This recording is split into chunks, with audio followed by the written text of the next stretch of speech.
আমার আম্মু হসপিটাল, আমার আব্বু যেন সুস্থ থাকে। কারণ আমরা প্রবাসীরা যতই হ্যাপি থাকি, যতই, আজকে আমি অনেক হ্যাপি বিকজ আমার সকাল থেকে আমার মেহমেদের বার্থডে সেলিব্রেশন হয়েছে।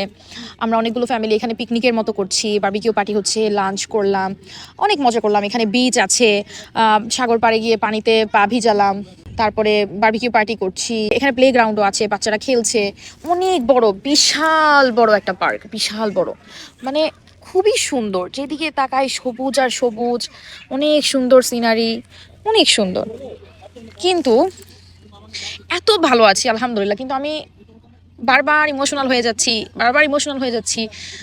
মানে আমি আসলে এখন বুঝতেছি যে আমরা প্রবাসীরা যতই হ্যাপি থাকি, যতই, মা বাবার অভাব, বোনের অভাব, এটা পূরণ করা ইম্পসিবল ব্যাপার, জাস্ট ইম্পসিবল।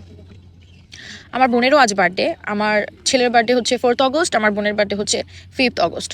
সো রিমোরও বার্থডে বাংলাদেশে এখন 5 আগস্ট। সো আমি এই কারণে ইমোশনাল হয়ে যাচ্ছি বারবার। আমি কন্ট্রোল করতে পারছি না যে আমি এই নিয়ে 3rd বার্থডে আমি রিমুর সাথে নাই, রিমু বাংলাদেশে, আমি এখানে। বাট আলহামদুলিল্লাহ আমার বোনের সাথে আমার মা বাবা আছে, আলহামদুলিল্লাহ।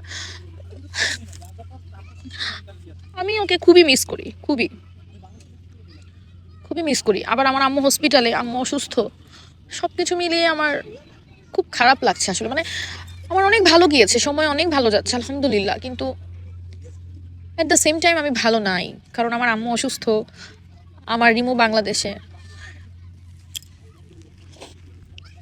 আপনারা সবাই প্লিজ দোয়া করবেন, আপনারা যে যেখানে থাকেন, যে যেই ধর্মে আছেন, আপনারা আপনাদের জায়গা থেকে একটা ছোট্ট সূরা পড়ে বা আপনাদের ধর্ম অনুসারে একটা ছোট্ট দোয়া করে দিবেন আমার জন্য, আমার ফ্যামিলির জন্য, আমার আম্মুর জন্য, আমার ছেলে মেয়ের জন্য, আমার বোনের জন্য। আমার বোনটা যেন আমার কাছে চলে আসে, আমার আম্মু যেন সুস্থ হয়ে যায়, আমার আম্মু হসপিটাল, আমার আব্বু যেন সুস্থ থাকে। কারণ আমার আব্বু অনেক কষ্ট করতেছে, অনেক, আমার আম্মুর জন্য অনেক কষ্ট করতেছে।